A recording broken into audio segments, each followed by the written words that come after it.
Buenas tardes. Buenas noches. Bien. Un poquito hoy. 11. ¿Cuántos están entrando en el práctico? Un poco más, ¿no?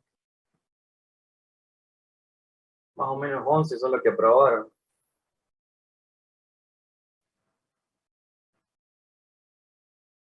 Más o menos lo mismo. Poquitos están. Quedando pocos.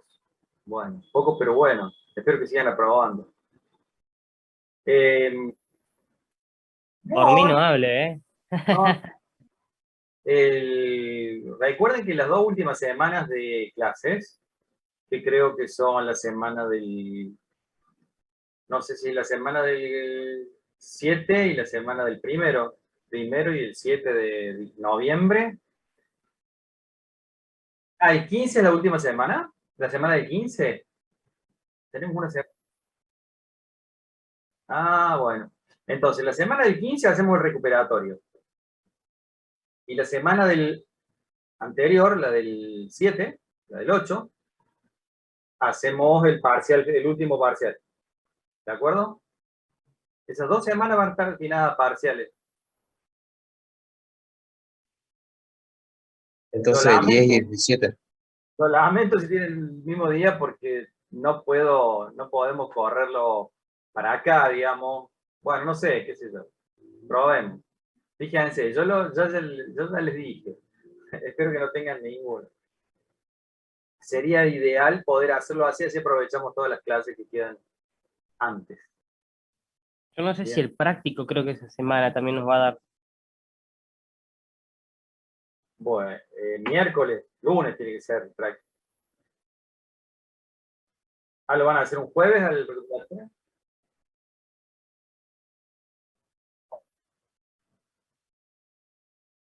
Lo hacemos el lunes 15, entonces, el recuperatorio del... Si no les va a dar clases el mismo lunes o si les va a dar clases el lunes la profe. Bueno, ¿no? Bueno, si no, lo dejamos para el miércoles. Ese.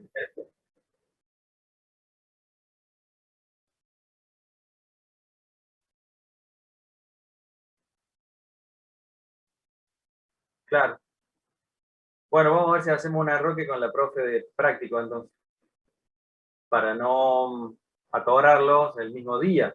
Pero la misma semana, alguno va a coincidir la misma semana. Vayan preparándolo con tiempo. Bueno, lo vamos viendo entonces. Ustedes tienen, ya voy a hablar con la profe del práctico para que me diga, para ponerme de acuerdo con ella.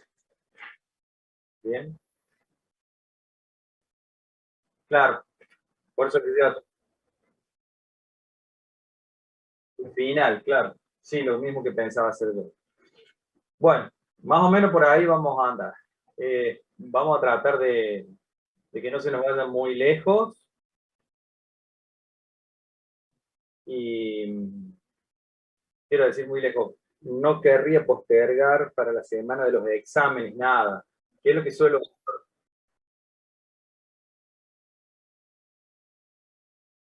Ah, no las pasé a la nota del parcial. Las voy a... Tienen razón, me estoy olvidando. Las voy a...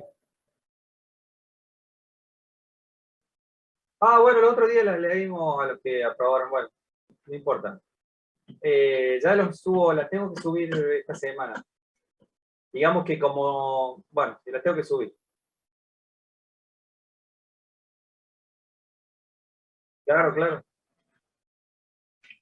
Más vale. Yo les voy a pasar entonces las notas. Cuanto antes, me hicieron acordar. Lo que pasa los de ustedes y la de física 2 también. Bien.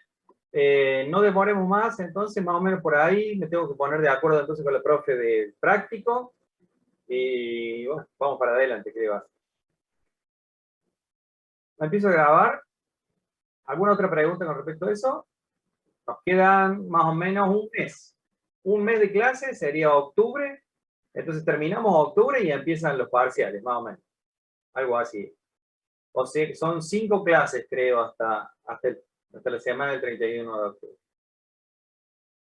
Bueno, Empiezo a grabar. Recording in progress.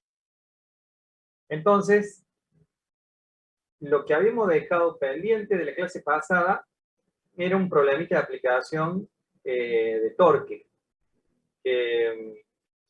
No sé si recuerdan que habíamos planteado varios problemitas. Y me interesa que hagamos este en particular, que también lo van a hacer en práctico seguramente. Comparto. Antes vamos a admitir. Hoy vamos a ver la continuación, digamos, de dinámica de rotaciones de un sólido y agregamos el concepto de cantidad de movimiento angular. Pero antes de eso, vamos a plantear el problemita número 9 de la guía, que es el que está primero en la pantalla, en la pizarra. ¿Sí?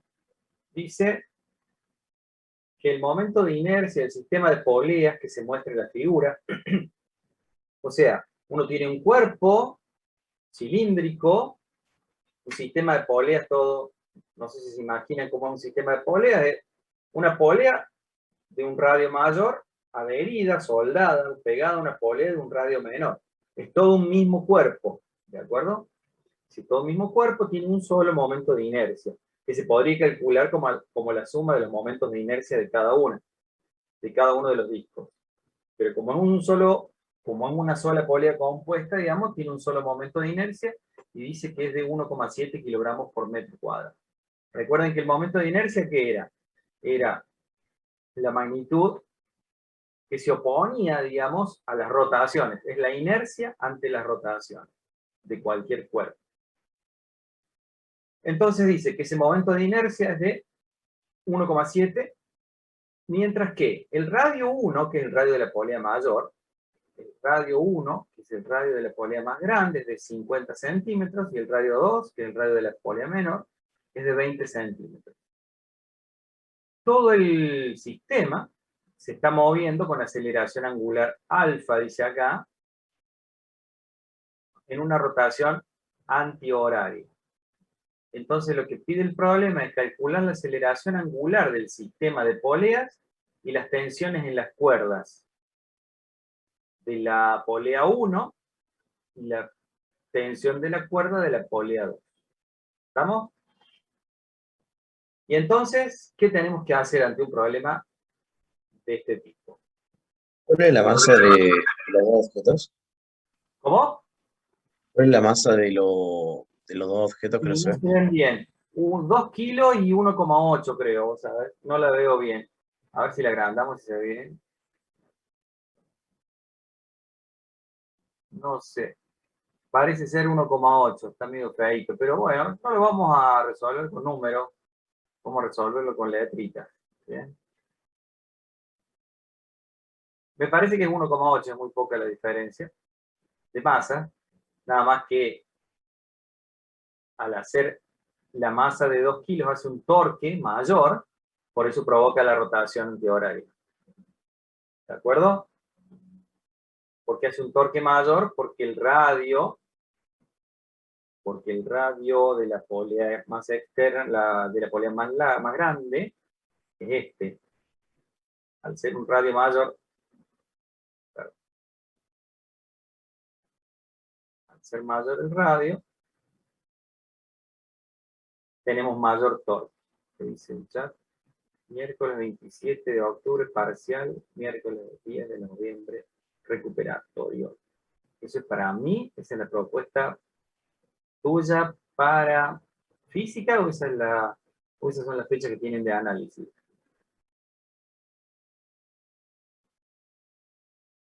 A ver, hablen. Para física. Bueno, lo vemos, lo voy a tener en cuenta. Entonces, ¿qué se hace frente a un problemita de estos? Tenemos dos cuerpos atados a cuerdas que se están moviendo. Uno está subiendo, esta es la aceleración del cuerpo 2, a 2, no lo voy a poner a 1, sino a 2. La aceleración del cuerpo 2 que está atado a la polea 2, y esta es la aceleración del cuerpo 1 que está atado a la polea 1, que es la más grande. Entonces empecemos con los diagramas de cuerpo libre. Tenemos el cuerpo 1, M1.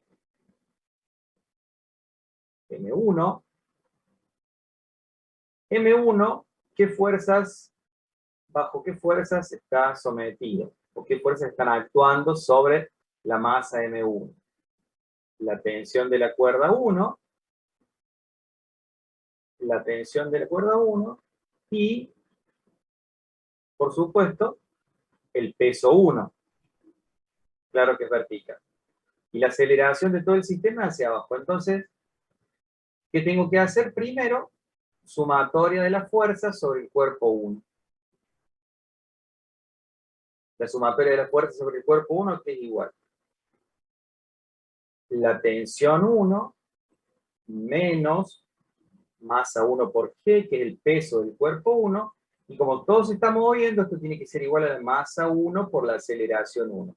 La aceleración 1, ¿por qué le pongo menos? Porque el eje Y, estamos proponiendo un sistema de referencia que tenga el eje Y apuntando hacia arriba.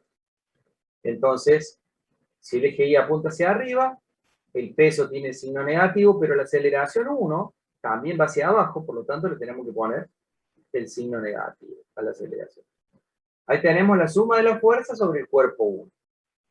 Sobre el cuerpo 2 pasa algo similar. ¿Qué tenemos sobre el cuerpo 2? La tensión 2. Profe, Sí. perdón, ¿qué es lo que pasó ahí con la T o con la tensión 1? Nada. ¿Qué fuerzas actúan sobre la masa 1? No, en la sumatoria, ¿qué hizo? La tensión 1, la tensión de la cuerda que tira del cuerpo, esa es las fuerzas que actúan sobre el cuerpo 1. La tensión Sí. y el peso. La tensión para arriba, el peso para abajo, por eso lleva signo negativo, y como la aceleración es hacia abajo, le pongo el signo negativo. ¿Está? Claro, pero después hizo otro igual, menos M1 por A1. ¿Y dónde quedó la tensión ahí? Acá está. O sea, esa es la ecuación. La tensión, la suma de las fuerzas es igual a menos M1 por A1. Igual a menos, voy a poner más prolijo el menos M1 por A1. Esa es la suma de las fuerzas sobre el cuerpo 1. La suma de las fuerzas sobre el cuerpo 2 es la tensión 2 menos el peso 2 igual a la masa 2 por la aceleración 2. Ahora positivo porque la aceleración 2 es hacia arriba. ¿Bien? Y como todo el sistema de poleas es un cuerpo único, es un cuerpo rígido, las aceleraciones tangenciales, ¿sí?, de dos puntos del rígido, como están a distintas distancias del centro de rotación, son distintas. A1 y A2 son distintas, por supuesto. ¿Qué es lo que es igual en una rotación? En una rotación, la velocidad angular y la aceleración angular son las mismas para todo el sólido. Son las mismas para cualquier punto del sólido. Cualquier punto del cuerpo sólido. ¿De acuerdo? Entonces, alfa es la misma. ¿Y cuál es la relación? Alfa o gamma. Yo siempre digo gamma, pero como acá está alfa, luego le vamos a poner alfa. Alfa es la aceleración angular. Si alfa es la aceleración angular, ¿qué relación tiene con la aceleración tangencial? ¿Se acuerdan?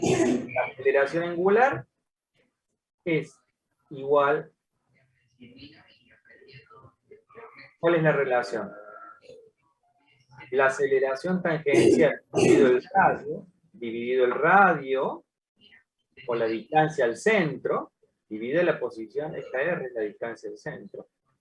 Entonces la aceleración tangencial dividido la distancia al centro me da la aceleración angular. Por lo tanto, como a este puntito, como el punto 2, como la polea 2 está más cerca del centro, tiene una aceleración tangencial distinta, el punto 1. Bien. Voy a tener silencio. Perdón. Ahí va. Perdón, vamos a seguir.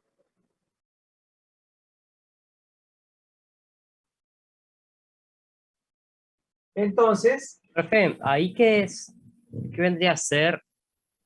Ah, solamente reemplazó omega por la ecuación. alfa no omega. Alfa es la aceleración angular. Alfa es la aceleración angular. Ah, ahí va. Angular. A es la aceleración tangencial. Tangencial. ¿De acuerdo? Esta es la relación. Es la misma para cualquier, es la misma, la aceleración angular es la misma para cualquier punto del sólido. Entonces, alfa es igual a la aceleración del punto 1, que es el punto exterior de la polea 1, dividido el radio, de la polea 1. Y también es igual a la aceleración tangencial 2, dividido el radio de la polea 2. ¿Está? O sea que la aceleración 1 es igual a aceleración angular por R1. Y la aceleración 2 es igual a aceleración angular alfa por R2. Eso es lo que voy a reemplazar acá y acá. ¿Bien? Porque ¿qué me piden que calcule? Que calcule las tensiones y la aceleración angular. ¿De acuerdo? Entonces, ¿qué más me está faltando acá? Tensión 1.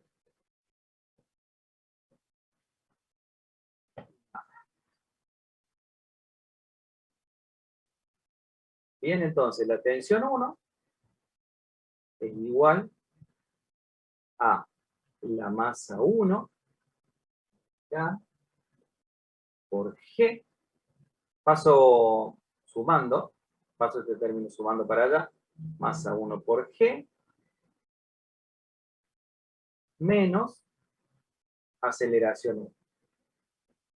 ¿Bien? Y la aceleración 1 era masa 1 por G, menos alfa por R1. Esa es la tensión 1. La tensión 2, paso esto sumando para allá, es la masa 2 por G más A2, o sea que esto es la masa 2 por G más alfa por R2. ¿Bien? ¿Qué dato está faltando?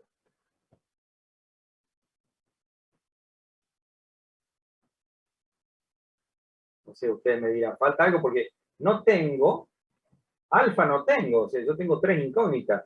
Alfa, esta no la tengo, la T2 tampoco la tengo, y la T1 tampoco la tengo. ¿Qué dato me está faltando? ¿Qué ecuación me está faltando? Porque acá solamente estoy usando la ecuación de las fuerzas. ¿Qué otra ecuación aprendimos en la clase pasada que no estamos usando todavía? La ecuación del torque. Los torques que realizan las tensiones, ahora nos ponemos sobre la polea.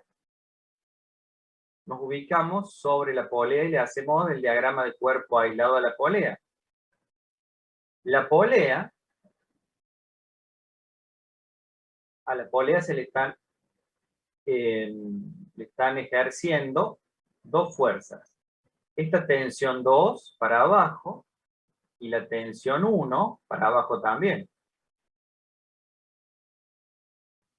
Esas son las fuerzas sobre la polea. Como está apoyada la polea en un eje, acá que está sosteniendo para que no se caiga, acá hay una reacción del eje R, una reacción del eje que no sabemos cuánto vale, pero tampoco nos interesa. Podríamos calcularla.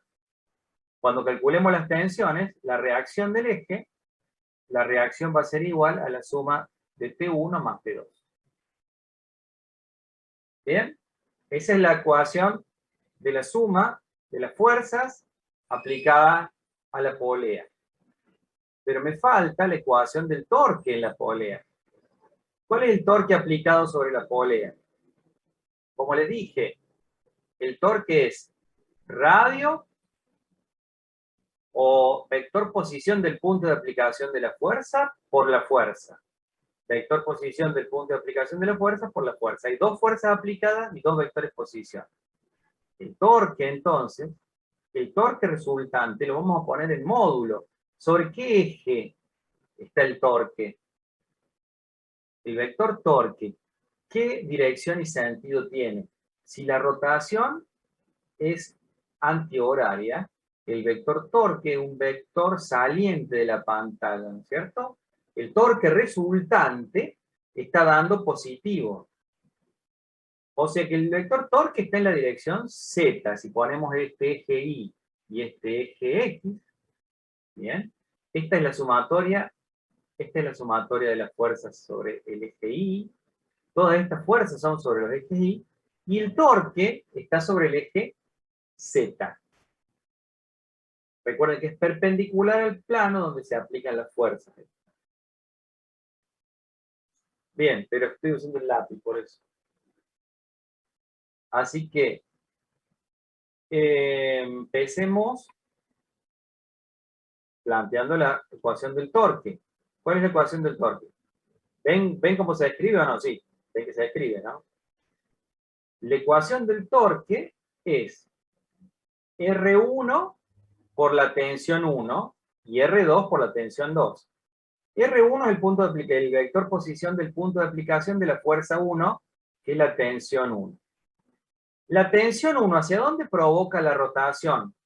La tensión 1, que es esta, a ver, que es esta, la tensión 1, que es esa, provoca una rotación en sentido antihorario, por lo tanto, ese torque es positivo a lo largo del eje C. Pero la tensión 2, la tensión de la cuerda 2, provoca un torque, este es el torque de la cuerda 2, y este es el torque de la cuerda 1. Provoca un torque en sentido horario, por lo tanto tengo menos R2 por tensión 2. ¿Bien? Y la suma de los torques aquí es igual. La suma de los torques es igual al momento de inercia por la aceleración angular alfa. Entonces de acá saco la aceleración angular que me falta para calcular la tensión. ¿De acuerdo? O sea que tengo un sistema de 3 ecuaciones con 3 incógnitas. Alfa, por lo tanto, esta ecuación, fíjense, la aceleración angular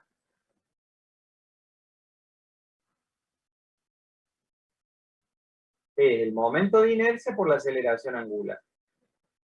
Entonces tengo esta ecuación que, sumada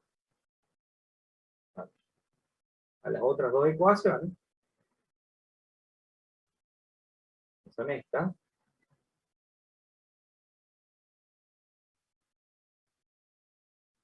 voy a poner puntitas nomás, tengo estas 3 ecuaciones.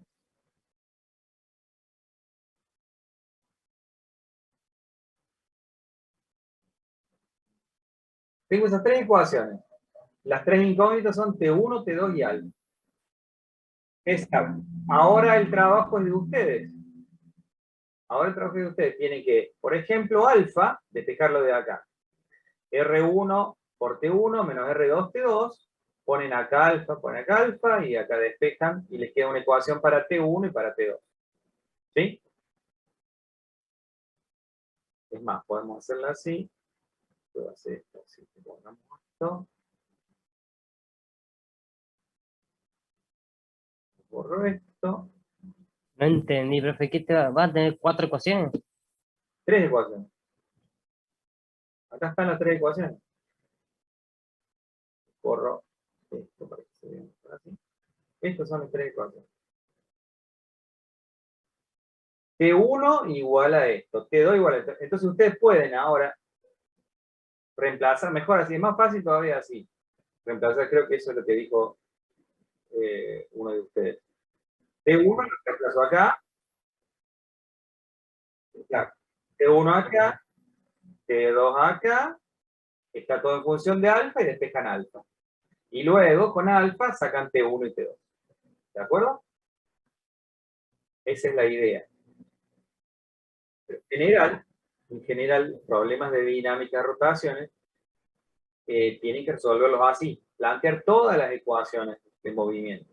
Las del torque y las de la fuerza. Si no, no les va a dar, les van a faltar ecuaciones. Y siempre cuando uno plantea la ecuación del torque, fíjense, se ubica en el centro de rotaciones, se ubica en el centro de giro, se ubica en un centro de giro.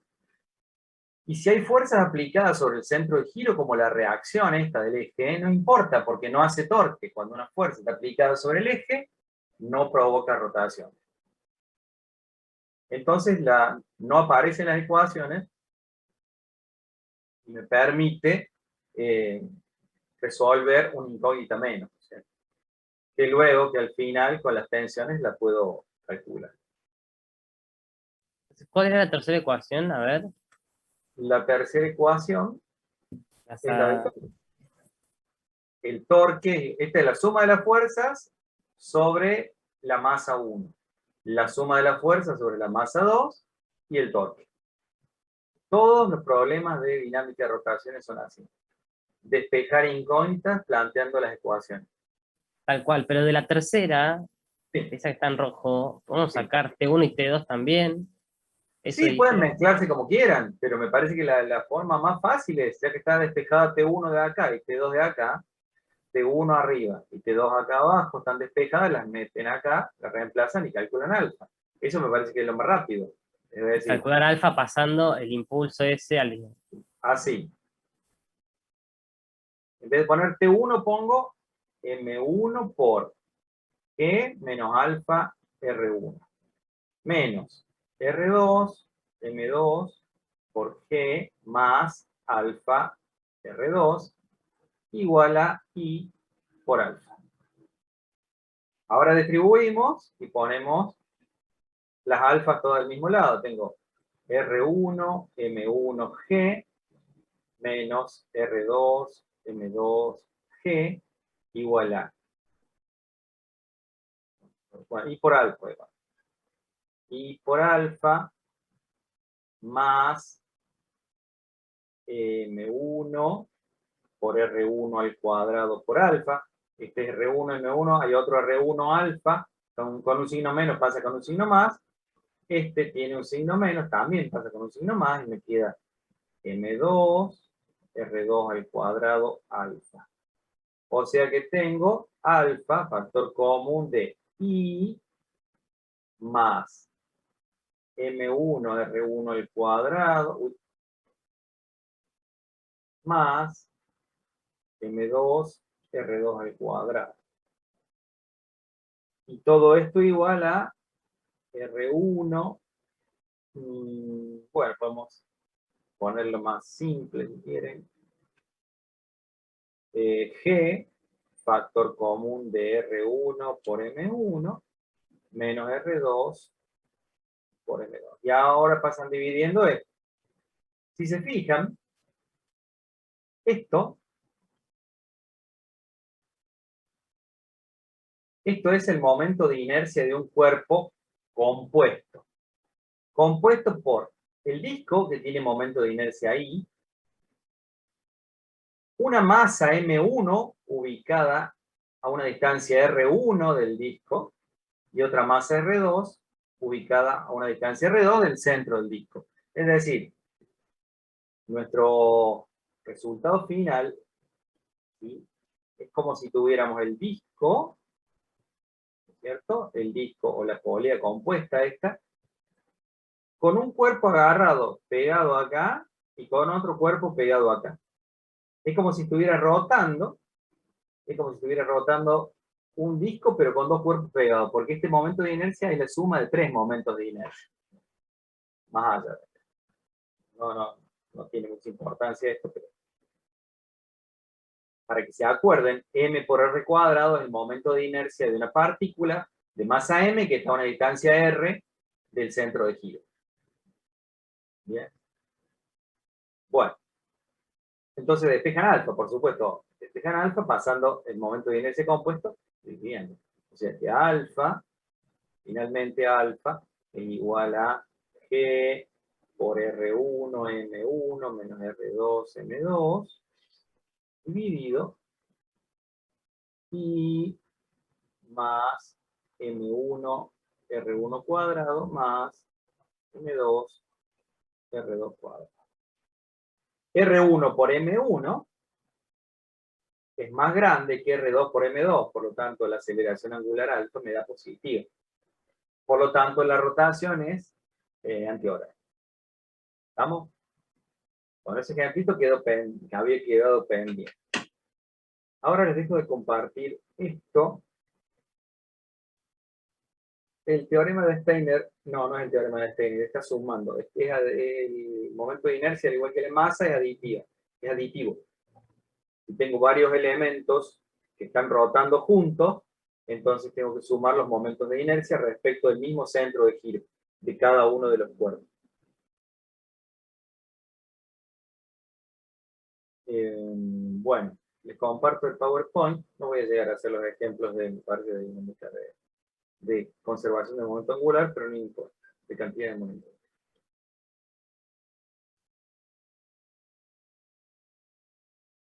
Entonces agregamos, arrancamos con una nueva magnitud que se llama cantidad de movimiento, pero angular. Ustedes recuerdan que hicimos varias cosas con la cantidad de movimiento lineal. ¿Para qué servía esa magnitud? Cantidad de movimiento lineal. Esa magnitud, junto con el teorema de la cantidad de movimiento y el impulso, nos servía para analizar choques, ¿se acuerdan? Pero nos servía cuando, sobre todo nos servía cuando se conservaba la cantidad de movimiento lineal. Acá va a pasar algo muy parecido. Primero definamos lo que es cantidad de movimiento angular. Supónganse que tenemos una partícula, como dice, vamos a poner el puntero más lindo, enlace. Tenemos una partícula viajando en el plano con una velocidad v, con una cantidad de movimiento p, a una distancia r, ¿sí? Se va moviendo, pero en ese punto donde yo le saqué la foto, la posición es r. Este cuerpo está sometido a fuerzas, por lo tanto la cantidad de movimiento p varía, la velocidad varía. ¿Bien? ¿Cómo le calculamos o cómo vamos a definir la cantidad de movimiento angular de esa partícula? Y ahí les digo entonces, esto sabíamos, que la suma de las fuerzas era igual a masa por aceleración, la segunda ley de Newton. Pero también, si se acuerdan, planteamos la segunda ley de Newton en términos de la cantidad de movimiento lineal. ¿Sí? ¿Se acuerdan de esta ecuación? La sumatoria de las fuerzas externas, en vez de ponerlo como masa por aceleración, le poníamos como la variación con respecto al tiempo de la cantidad de movimiento lineal. Ahora sí, hay fuerzas aplicadas sobre nuestra partícula M, de masa M, podemos calcular los torques que provocan esa fuerza, las rotaciones que le provocan esas fuerzas a la partícula. Bien, respecto de un eje, por supuesto, que pasa por el centro de nuestro sistema de referencia. Entonces, si se acuerdan, lo que vimos en la clase pasada, siempre la expresión vectorial del torque es R, producto vectorial con fuerza. R del que era el vector posición del punto de aplicación de cada una de las fuerzas que se aplican sobre nuestra partícula, multiplicada por cada una de las fuerzas. Y entonces, si yo pongo R vector suma de las fuerzas, tengo que poner R vector derivada de la cantidad de movimiento lineal respecto del tiempo. ¿Qué es esto? ¿No? En vez de poner suma de las fuerzas, pongo derivada de la cantidad de movimiento lineal. Entonces el torque se puede calcular como el producto vectorial entre el vector posición de el vector posición de la partícula, de donde está ubicada la partícula, que es el punto donde se aplican las fuerzas, porque la partícula es puntual. Este vector es el vector posición de la partícula, que es a donde están aplicadas las fuerzas, multiplicado por la variación o la derivada de la cantidad de movimiento lineal respecto al tiempo. O sea, no dice nada. R vector F, R vector de P de T, hay que entender eso. El vector R no varía, es el mismo para todos, porque están todas las fuerzas aplicadas en el mismo punto. Bien, a ver, ¿qué estoy poniendo ahí? Fíjense en esta cantidad. El producto vectorial de R vector P, que todavía no aparece acá esta cantidad. Pero si derivamos esta cantidad R vector P, tenemos que hacer la derivada de un producto. ¿Ustedes se acuerdan de la regla del producto en una derivada? Es la derivada de R multiplicada por P sin derivar, más la derivada de P multiplicado por R sin derivar. Como en este caso el producto vectorial no es conmutativo, hay que tener mucho cuidado y siempre poner R primero. ¿Bien? Entonces, ¿qué es la derivada de R respecto del tiempo? Sabemos que es la velocidad. Por lo tanto, este producto, la derivada de este producto vectorial nos queda el producto vectorial de la velocidad por la cantidad de movimiento lineal, más R vector de P de T, que es lo que tenemos ahí arriba. Ahora, si ustedes recuerdan, el producto vectorial entre dos vectores es igual a 0 si los vectores son paralelos, ¿no? ¿Se acuerdan que va ahí el seno del ángulo comprendido entre los dos vectores? Como sabemos, el vector P, cantidad de movimiento lineal, es la masa por la velocidad.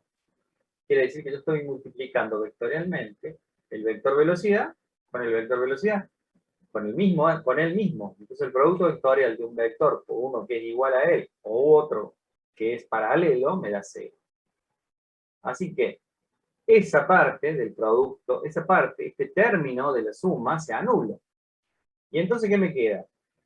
Que esta magnitud que tenía arriba, que justamente era el torque resultante, R vector de P de T, es igual a la derivada de una magnitud compuesta por el producto vectorial de R vector P.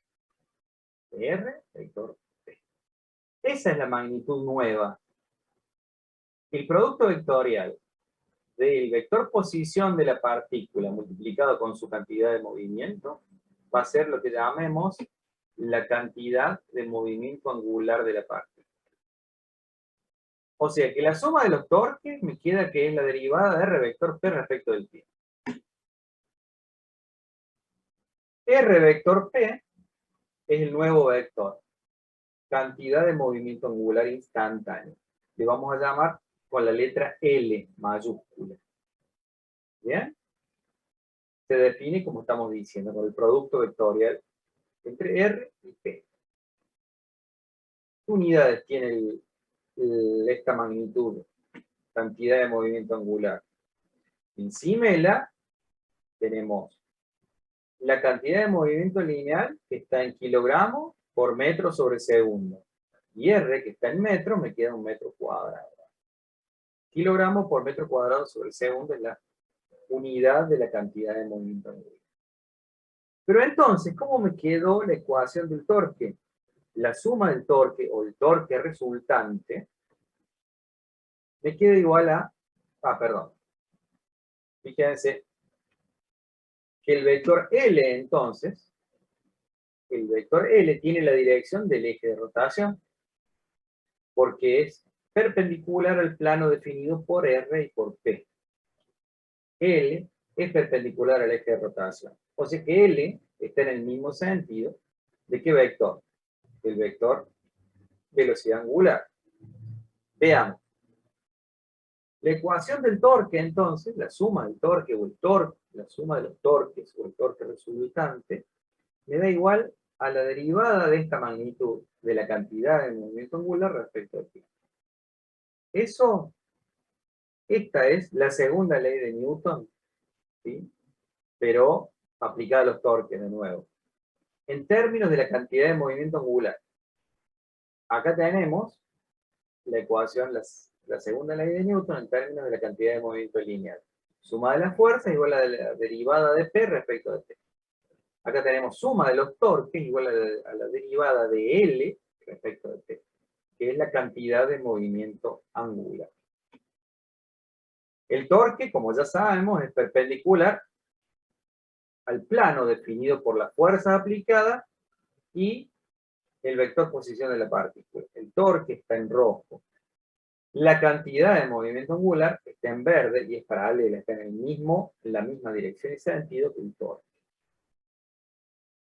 Entonces, el momento de torsión o torque que actúa sobre una partícula es igual a la relación de cambio o a la variación en el tiempo de la cantidad de movimiento angular de la partícula.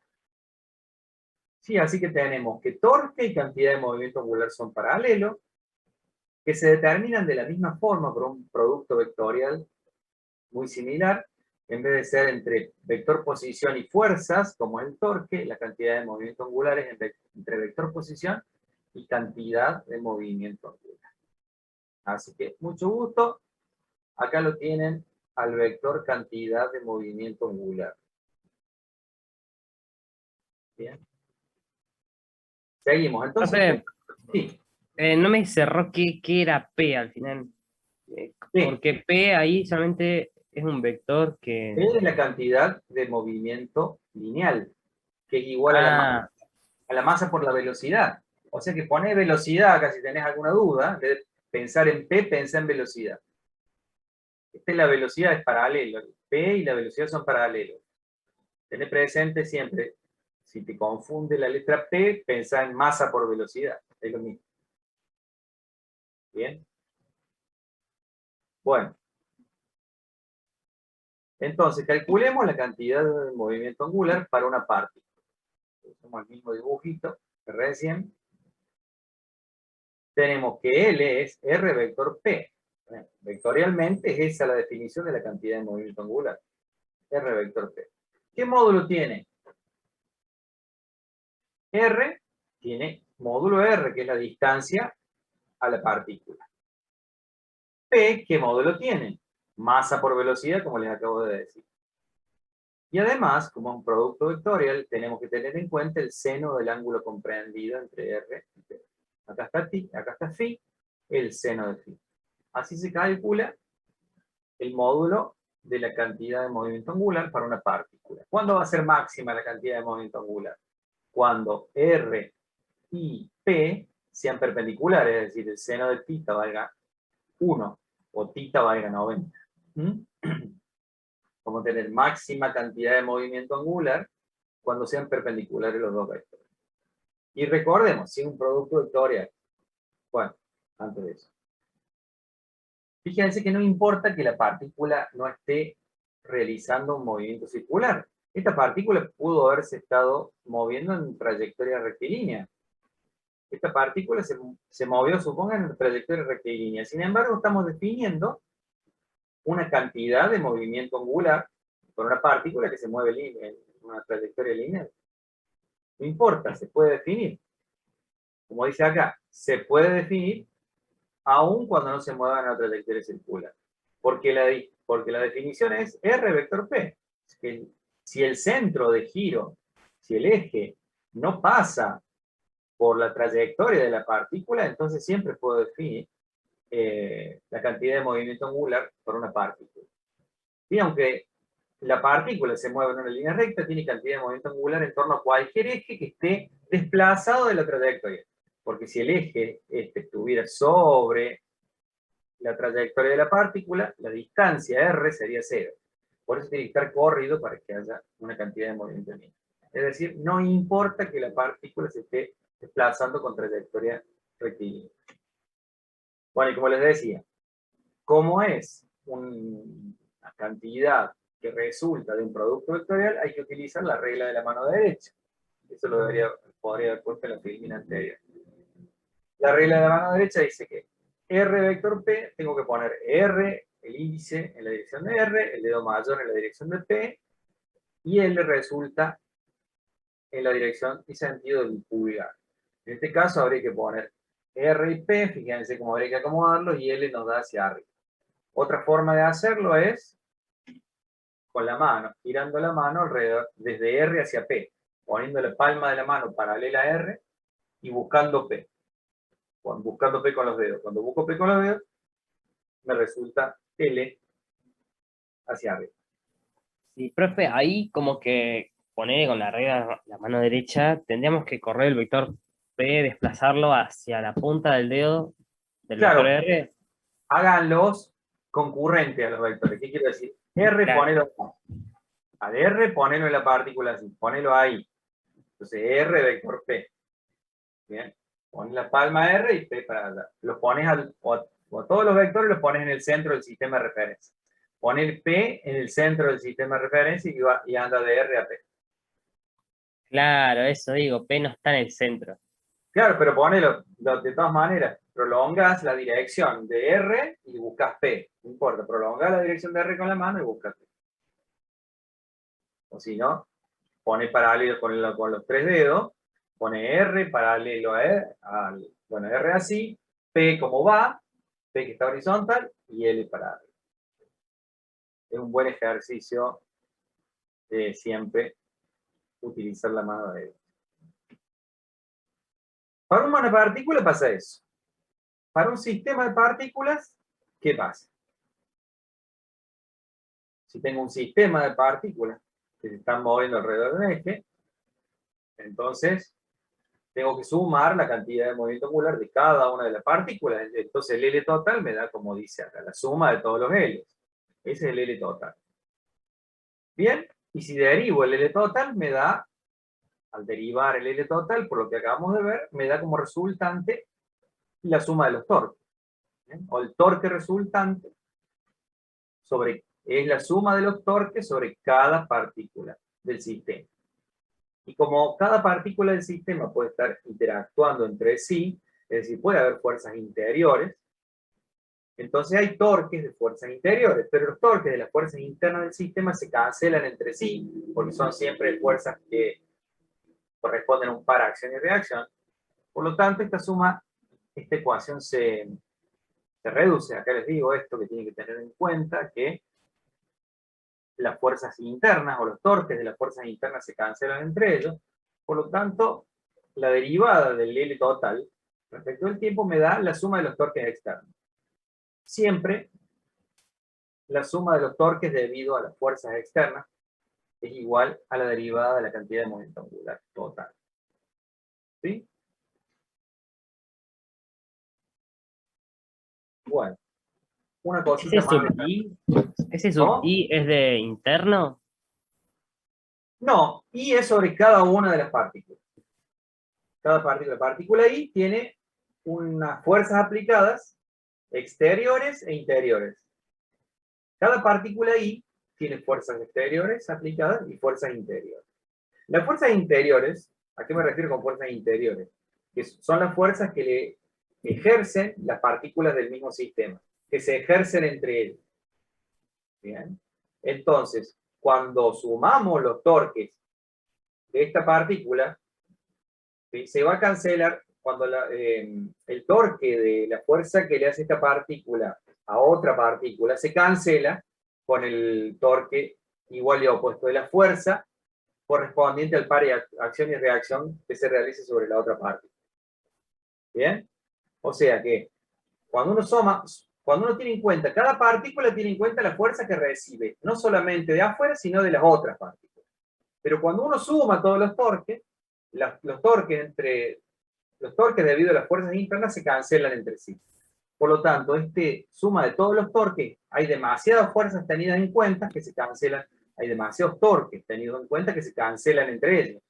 Entonces, para no poner la suma de todos los torques, tenemos que poner simplemente que la suma de los torques externos es lo que hace que varíe la cantidad de movimiento angular respecto del tiempo. La suma de los torques internos no producen cambio en la cantidad de movimiento angular total. ¿Está? Una cosita más de cantidad de movimiento angular. Ahora, consideremos una partícula que está girando, no solamente, recién se estaba trasladando, en particular, estábamos viendo que se estaba trasladando solamente. Pero cuando la partícula gira con una velocidad angular omega, bien, entonces tenemos una partícula que está girando con la velocidad angular omega, sabemos que el vector omega es perpendicular al plano de giro, R, el vector posición de la partícula, M, la masa, MI, la masa de la partícula I, DI es la velocidad tangencial de la partícula I, y L es la cantidad de movimiento angular de nuestra partícula. Sabemos calcular todo, pero podemos calcularlo en función de la velocidad angular omega. Bueno, y acá, atención, porque ponemos la expresión vectorial de la velocidad tangencial. A ver, L, como dijimos, es R producto vectorial con P. Y P, como también dijimos, es masa por velocidad. Es decir, que voy reemplazando por pasivo. R multiplicado vectorialmente por la masa por la velocidad. La masa puede salir afuera, puedo sacarlo, puedo ponerlo primero un escalar, así que no molesta. Entonces puedo expresar este producto vectorial como la masa multiplicado por el producto vectorial de R, vector B. B es la velocidad tangencial. Y si recuerdan, no lo anoté acá, pero acá está, la velocidad tangencial, el vector velocidad tangencial, se puede escribir en términos de los vectores omega y R como el producto vectorial de omega por R. ¿Sí? Esta cuentita se llama, tengo un producto vectorial triple, R, vector omega, vector R. ¿Ustedes se acuerdan de álgebra? De un producto vectorial triple, ¿cómo se resolvía? ¿El producto mixto? No, producto vectorial triple. Mixto es mezclar el vectorial con el escalar. Producto vectorial triple, acá lo ponen. Producto, como ya sabían, si van a acordar, lo pongo. Producto vectorial triple, A, vector B, vector C. ABC es igual a vac menos K. Vaca menos caballo. Esa es la regla de mnemotécnica. A por B por C, vaca menos caballo. Pero fíjense cómo es la vaca y cómo es el caballo. Entre paréntesis el producto escalar. A por C, eso me da como resultado un numerito. Es decir, que este numerito multiplicado por el vector B, menos este numerito multiplicado por el vector C. Es decir, AB es un numerito multiplicado por C, y AC es un numerito multiplicado por B. Pero la regla mnemotécnica es vaca menos caballo si uno pone en orden A, B, C. Vac menos caballo. ¿De acuerdo? Es una buena reglita. Entonces acá, pensando que A es R, B larga es omega, y C de vuelta es R, vaca menos caballo nos queda así. Omega RR, producto escalar de R por R, menos R, producto escalar de omega R. ¿Bien? O sea que si simplifica, el producto vectorial nos queda como una suma de productos escalares, ¿no? Una suma o una resta de dos vectores con un producto escalar en el medio. ¿Para qué les hago esto? Esto no sale en el libro. No sale en muchos libros, en algunos sale nomás. En el Serway no está. Para que vean que lo siguiente. Que nuestro L, nuestra cantidad de movimiento angular va a ser igual a mr cuadrado por omega. Recuerden, R vector R es el módulo del cuadrado de R, ¿cierto? R vector R, el módulo cuadrado de vector R. Así que tengo la masa por R por omega. Este término es el que sobrevive nomás, y este término se anularía. Los libros te ponen, el Segway te pone que L es igual a mr o R cuadrado omega. Pero porque te está diciendo una cosa, implícitamente te lo está diciendo lo siguiente, que este término se anula. ¿Por qué se anula el término este? Porque la rotación es tal que omega, es decir, el eje de rotación es perpendicular al vector posición de la partícula. Como es perpendicular, omega escalar se hace cero. Es decir, que la expresión para la cantidad de movimiento angular, que es igual a masa por radio al cuadrado, por posición al cuadrado, distancia al cuadrado, por omega, esta expresión vale siempre que el eje de rotación sea perpendicular al vector posición de la partícula. ¿Bien? Es decir, se tiene que anular ese término del producto triple. Como los libros te presentan este dibujito, te están diciendo, son perpendiculares. La expresión es esta. Pero la expresión es un poquito más general y hay que tener un poquito más de cuidado. ¿Sí? No siempre, como en el caso del trompo, del giróscopo, no siempre L es perpendicular, perdón, no siempre omega, la velocidad angular, es perpendicular al vector posición de una parte.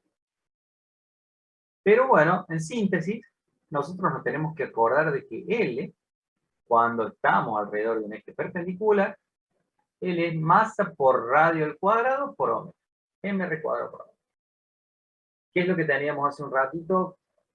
Desde omega, teníamos m por r por velocidad. M por r por velocidad por el seno. Fíjense. Muy atrás. No importa. Acá. ¿Cómo era L? MRB seno. Como es perpendicular, el seno de 90 se va. El seno de esto vale 1. Y en vez de poner velocidad tangencial, pongo velocidad angular por R. Pongo omega por R y vuelvo a la expresión esta. ¿Sí? Pero solamente cuando ocurre que omega es perpendicular al vector posición. Bueno, espero que no les haya confundido con la aclaración. Ese Si les confundí, mr cuadrado es impulso. mr cuadrado omega. Es impulso por omega. Eso nos Cantidad- está diciendo algo también. Impulso. ¿Por qué impulso? Porque mr cuadrado es mr cuadrado es momento de inercia. eso es momento de inercia. Ah, sí, ahora voy a eso, justamente. Justamente es momento de inercia por omega. ¿Cómo era la cantidad de movimiento lineal? Masa por velocidad lineal, por velocidad tangencial, ¿no es cierto? Ahora la cantidad de movimiento angular es momento de inercia por velocidad angular. La masa era lo que se opone a la inercia para las traslaciones. El momento de inercia es la inercia para las rotaciones. B, la velocidad tangencial, omega, la velocidad angular. Es su correspondiente en rotación. Bueno, ahora, de una partícula giratoria, entonces tenemos que el L es masa por R por omega. Y este justamente, como dice su compañero, es el momento de inercia de la partícula. Ese es el momento de inercia de la partícula, como acabamos de ver. Ahora le calculemos la cantidad de movimiento angular a todo el disco giratorio, no solamente a una partícula del disco. Si el disco es sólido, todas las partículas están a la misma distancia y tienen la misma velocidad angular, ¿no es cierto? Eso hay que acordarse siempre. El cuerpo sólido, como les dije en el ejercicio, tiene la misma velocidad angular, la misma aceleración angular, todos los puntos del sólido. Todos están barriendo el mismo ángulo al mismo tiempo.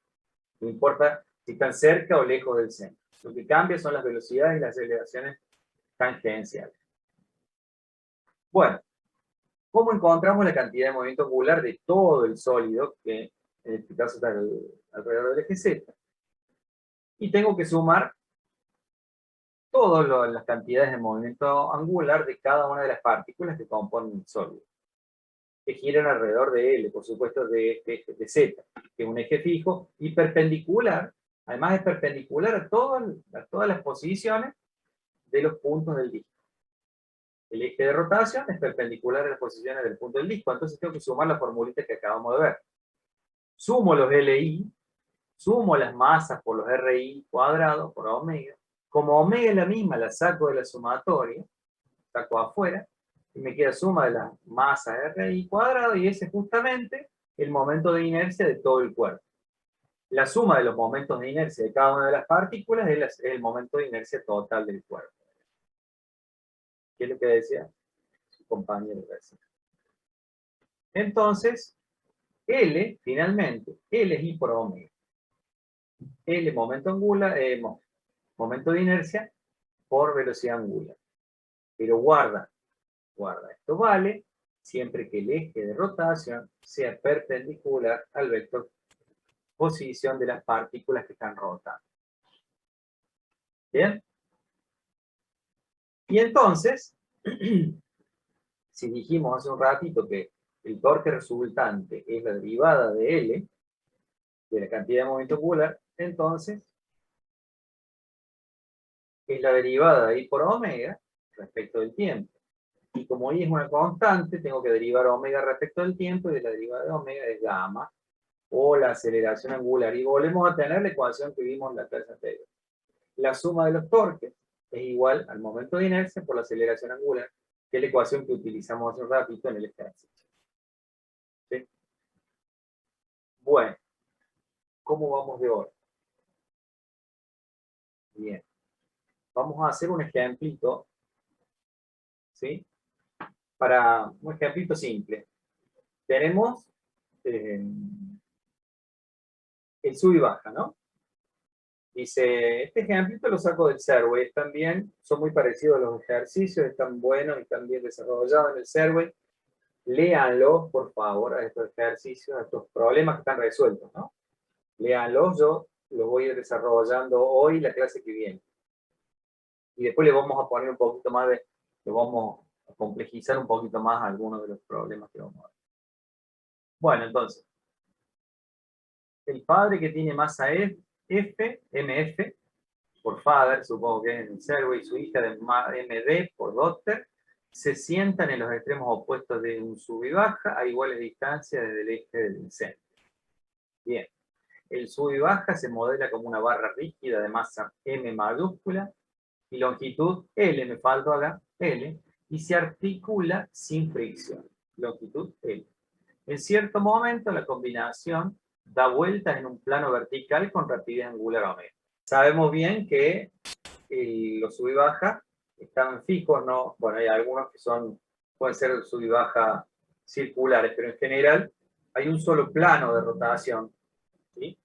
La barra del sub y baja siempre rota en un mismo plano, por lo tanto el eje de rotación es perpendicular, en este caso el plano de rotación es la pantalla, y el eje de rotación va a ser perpendicular a la pantalla, que va a ser nuestro eje Z. Bien. Como el padre es más pesado que la hija, la rotación se produce en sentido antihorario, como pasaba con el polea recién. Esto es muy parecido al de la polea. El giro se produce en sentido antihorario, ¿cierto? Le sacamos una foto ahí al sub y baja y tenemos esta posición con un ángulo θ respecto del horizonte. En cierto momento, la combinación da vueltas en un plano vertical con rapidez angular omega. Entonces, en esta, le sacamos la foto, le medimos la velocidad y tiene velocidad angular omega. Encuentro una expresión para la magnitud de la cantidad de movimiento angular del sistema. ¿Por qué decimos de la magnitud y no del vector cantidad de movimiento? Porque ya sabemos que el vector está perpendicular al plano. Ya sabemos que, por la regla de la mano derecha, la rotación en sentido antihorario hace que el vector cantidad de movimiento angular salga de la pantalla hacia nosotros.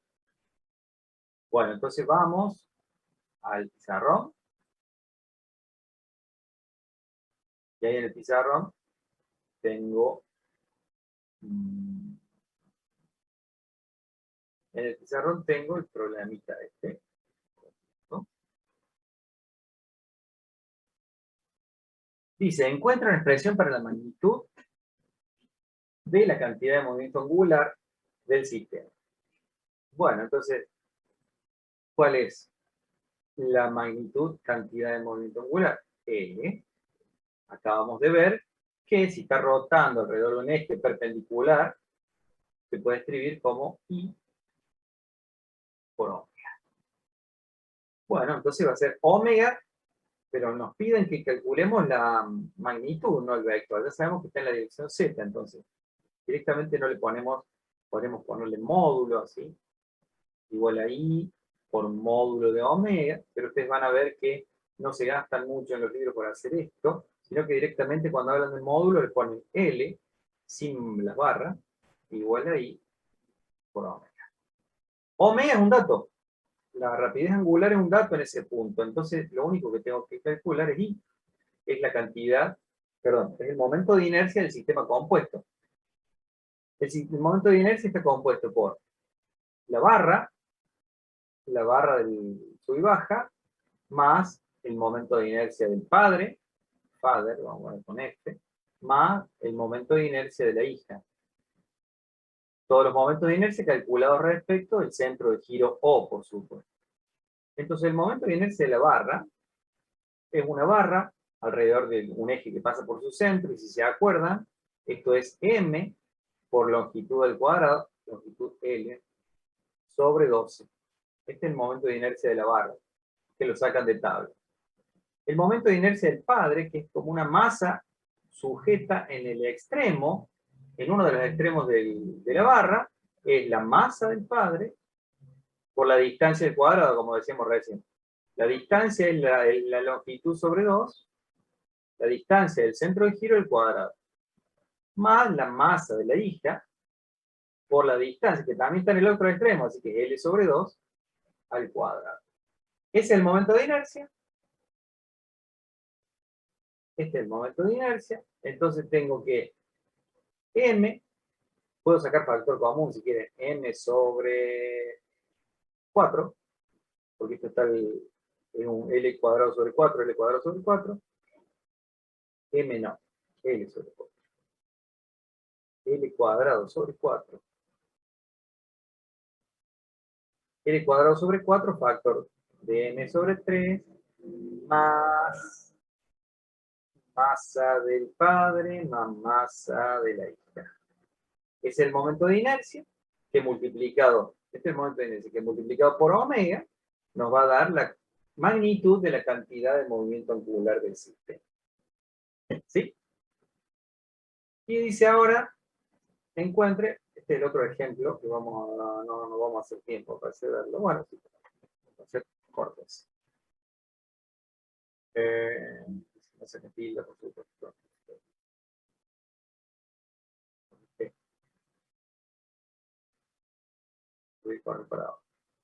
Bien. Entonces, la segunda pregunta era, encuentra una expresión para la magnitud de la aceleración angular del sistema. Y si quiero calcular la aceleración angular gamma, ¿qué tengo que utilizar? Y que I por gamma o por alfa, la letra que le quieran, y nos pide la magnitud, es igual a la magnitud del torque resultante, ¿cierto? Sobre el sub y baja. El sub y baja tiene dos fuerzas aplicadas, el peso de la hija y el peso del padre. Este es M hija por G, este es M padre por G, y el peso de la barra es M por G. El peso de la barra no hace momento, no hace torque. Entonces la suma de los torques va a ser ¿cuál? El torque del padre, que provoca el torque del padre, que provoca una rotación en sentido horario, y el torque que produce la hija, que produce una rotación en sentido antihorario. Entonces tenemos el torque del padre, que va a ser la masa, el peso, ¿no es cierto?, la fuerza por el vector posición del punto de aplicación. El vector posición del punto de aplicación es este, por el peso, esto es L sobre 2, multiplicado por el peso, masa del padre, por G. No le pongo el signo más, pero es positivo porque la rotación es antihoraria. Menos L sobre 2, que es la distancia donde está ubicada la hija en el otro extremo, L sobre 2, multiplicado por la masa de la hija por G. Y es el torque resultante. ¿Bien? Entonces tengo L sobre 2 por G, factor común de MF menos MP. Ese es el torque resultante. Y como ya calculé el momento de inercia del sistema, es el torque resultante. Y esto es igual a, como les puse recién, igual a I por gamma. Quiere decir que gamma es todo esto, L sobre 2 por G por M del padre menos M de la hija, dividido el momento de inercia. Pero el momento de inercia lo acabo de calcular y está acá arriba. Y arriba está. Entonces, en vez de poner el momento de inercia, directamente pongo toda la expresión esa. L cuadrado sobre 4, multiplicado por M sobre 3, más masa del padre, más masa de la hija. Y acá se podría simplificar, qué sé yo, el L sobre 2 con este L, el 4 con el 2, y nos queda un 2G MF menos MD sobre L por M sobre 3 más masa del padre más masa de la hija. ¿Bien? Entonces, con este ejemplito,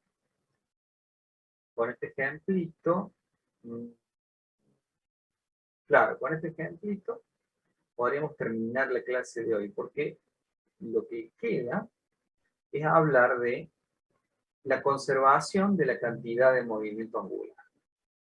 ¿Bien? Y si nos metemos con la conservación de la cantidad de movimiento angular, tenemos para un buen rato más. ¿De acuerdo? Bien, fíjense. La conservación de la cantidad de movimiento angular pasa lo mismo que con la conservación de la cantidad de movimiento lineal. ¿Sí? Cuando no hay torques externos aplicados, se conserva. Cuando no había fuerzas externas aplicadas, se conservaba, ¿se acuerdan? Bueno, de esto vamos a hablar la clase que viene y vamos a ver varias aplicaciones. ¿De acuerdo? Entonces, por hoy, terminamos acá para que no sea más largo. ¿Les parece? ¿Tienen alguna pregunta? ¿Se entendió? Lo entendí mejor con este ejemplo, Recording creo. stopped. Pero después toda la teoría como que para mí fue toda una ensalada. Tal cual, eso No pasa. me quedó nada. No, pero vas al ejemplo, pues ya sabes que en la teoría por lo menos están las ecuaciones que necesitas.